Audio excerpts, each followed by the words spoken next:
So, good day everyone. So, this is just a continuation of Module 6 food additives or preservatives. So, this is part 2 wherein I will be discussing the remaining topics, no?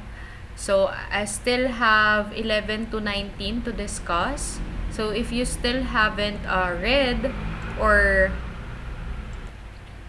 browse through vitamins up to antioxidants, our presentation or this module is already uploaded in our Google Classroom. So let's start. So first is the chelating agents, or what we call the sequestrants. So these agents have the ability to bind metal ions. So what is it for? It is for stabilization of food color, aroma, and texture in food. So basically, it is maintaining all the sensory attributes of food.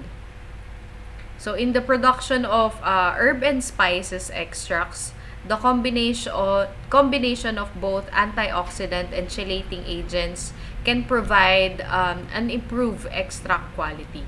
It is also used in dairy products as well as in sugar industry. So these are the chelating agents used as additives in food processing. So as you can see here, these are the compounds given in brackets utilized only for salts or derivatives. So ito yung may mga brackets, no? So we have very important si acetic acid pagdating kay chelating agents. And acetic acid was also mentioned in one of our topics from 1 to 10. So check nyo na lang kung saan doon si acetic acid. So it is I think this is also a flavor enhancer and also a preservative. So we also have surface active agents. So ano naman ito? So these are used in food processing when there is a decrease in surface tension is required. So it is used as for dispersion, no? Yung mga nagdi-disperse na particles natin. Ang example niyan ay sa production at stabilization in all kinds of dispersions. So when we say dispersion, it means the scattering of particles in a continuous space, no? So ang examples niyan, which of the following is a type of dispersion? So we have the choices: emulsion, foam, aerosols, and suspension. So these are all checked. So these are all examples of dispersion wherein our surface active agents are important. So this table shows the examples of surfactant utilization in the food industry. So for example, the utilization of margarine. So ang effect niya is there is a stabilization of without the emulsion. Sa mayonnaise naman, ganun din. Ice cream, sausages, bread, and other baked products. So nakakapag-improve ng crumb structure, yung volume niya, inhibition ng retrogradation wherein nag-i-stale yung ating mga bread products. It is also used in chocolate for improvement ng kanilang rheological properties and inhibition of fat blooming. And also ginagamit din sa surface active agents sa mga instant powders natin and the spice extracts. Okay, so let's look at a fat substitute. So fat substitutes are used to avoid consequences manifested by, for example, yung overweight and adiposities natin. And these are the attempts made in order to substitute the fat to the main source of energy, no? So si fat substitute, meron tayong dalawa. We have the natural which are fat mimetics, and we also have the synthetic, which are fat substitutes and fat replacers. So ito ay pwedeng a carbohydrate source, pwede rin siyang protein source, or pwede rin siyang fat source itself. So, ginagawang under processing, no? Aside from that, we have the thickening agents, gel, builders, and stabilizers. So, anong meron dito sa mga thickening agents? It is used to increase a system's viscosity, to form gels such as sa gelatin, to stabilize emulsions, suspensions, and foams. And also, it is used as an inhibitor ng ating mga crystallization process. So, used in confections and ice creams. So, as you can see, these thickening agents, kung wala yung mga yan, hindi may stabilize yung formation ng mga whipped cream, ice cream, and other food items, no? We also have humectants. So, humectants, madali lang siyang tandaan because you can relate it to humidity or yung tinatawag nating moisture. So, humectants are known for their ability to retain moisture and preserve the overall properties of the product. And it is used to attract and also to retain moisture by absorbing water vapor to a product's surface. So, humectants are often used in confectionery products. So, when we say confectionery products, these are the gum and jellies, hard candy, fillings, fudge, fondants, flour-based, milk-based, and sugar-based confectionery, sa syrups, and aerated confectionery. So, mostly, kung makikita nyo, no, if you will observe, if ang candy exposed in improper na temperature, mabilis silang tumitigas or nawawala yung quality niya, especially sa physical property. So, ang mga commonly used natin na humectants present in confectionery products are glycerol and sorbitol. So, another food additive is the anti-caking agents. So, anti-caking prevents products from clumping and binding together. So, it prevents lumping by absorbing water or provide protective hydrophobic films. So, ang difference niya with humectants, si humectants nag-maintain ng moisture.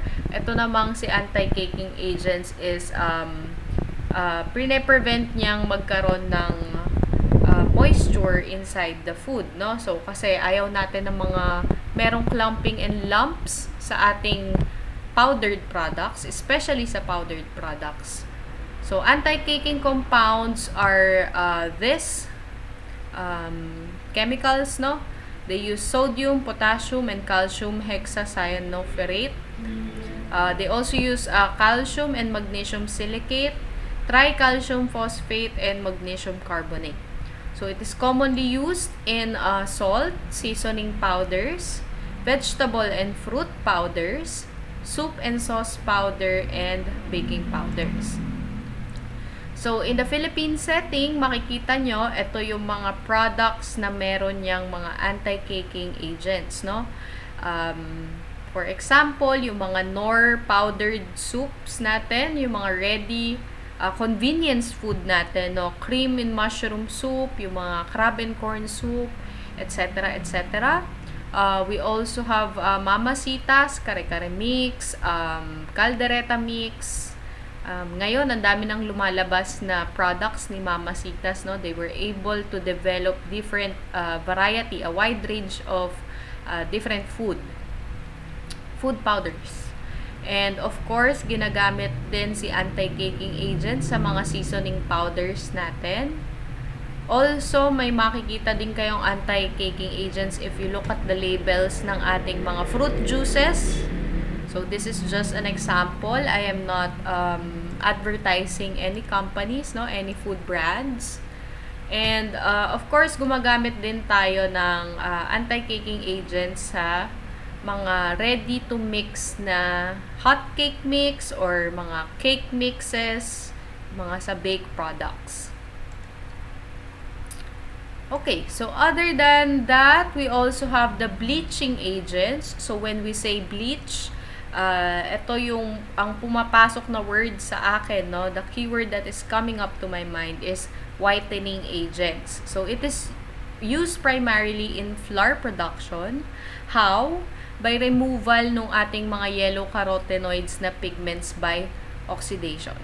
So these are the common bleaching agents. We have Cl2, ClO2, NOCl, NO2, and N2O4. So ang gamit nito sa mga baking products, no, flour, baking powder, baking soda, cornstarch, ano pa ba, cassava starch. So yan mga yan. We also have the clarifying agents. So, clarifying agents are used in processing to minimize turbidity. So, when I say turbidity, ito yung pagiging malabo ng ating beverages. And to remove sediment formation. So, when we say sediment, ito yung mga namumuong mga maliliit na particles, no? O kaya nagkakaroon ng clumping sa powder or due to its concentration. So, clarifying agents are used in beverages such as fruit juices, sa beer, and also sa wine. Okay, and for the last topic under Module 6 is the propellants and protective gases. So, para saan ba ito, no? So, there is a difference between the two. So, mamaya may pictures tayo after this slide. So, these are used in foods that is sensitive to oxidation and or microbial spoilage by addition in the atmosphere of protective gases na tinatawag natin or a gas mixture of this, no? So, we have nitrogen gas, carbon dioxide, we have carbon oxide. And ginagamit rin itong si protective gases sa mga modified or controlled atmosphere storage natin or packaging o yung tinatawag nating MAP, Modified Atmosphere Packaging. So, it is a suitable method for prolonged shelf life.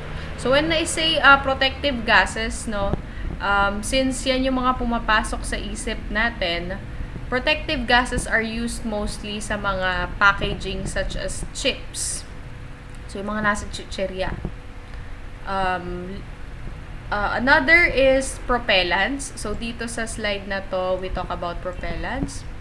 When a liquid food is filled into a pressurized containers, no? And when needed, using a propellant, so with the help of a propellant, it is also a gas, it is discharged in the container in the form of the following. So, for example, pag si cream or paste natin ay nasa pressurized container such as cream cheese or ketchup, pwede rin si foam. Mas madalas makakita tayo ng propellant sa mga whipped cream natin. Pwede rin sa mist such as oils, liquid barbecue smoke, and more examples. So, these are some food products wherein we use propellants, no? Sabi ko nga kanina, whipped cream. And also here, meron kasi tayong mga oil, no? So, itong product na ito, bihira o makakita sa mga groceries dito kasi maparaan ng mga Pilipino, hindi na nila kailangan ng spray. But, this one, it's a cooking spray, oil ang laman yan, no? And another use is this one. This is a type of cheese spread. We also have a variant of a strawberry cream cheese and other flavors na gumagamit ng ito, yung mga pressurized na cans. And then another is the use of protective gases. So kung nasabi ko na kanina, no, the use of nitrogen gas, carbon dioxide, carbon oxide sa ating mga packaging, modified atmospheric packaging such as sa chips. So, mga chicheria. So, even sa mga biscuits, meron din yan. Ito, yung ibang products. I don't know what this is, but I think this is a dried fruit or chips. Hindi pala masyado makita because dito ako. Another is the use of modified atmosphere packaging sa mga ready-to-eat na foods or ready-to-reheat na foods. And these are vegetables here in groceries and other products. So, yan. So, since you already have your worksheet with you, this is uploaded in Google Classroom. I still haven't checked it, pero I'm sure you have the terminologies. So, you can add notes to this worksheet as for your reviewer for exam, no? And I use this main reference, Food Chemistry 4th edition by Belitz and published by Springer. So thank you very much for listening, and I hope you learned something today for Module 6. Thank you.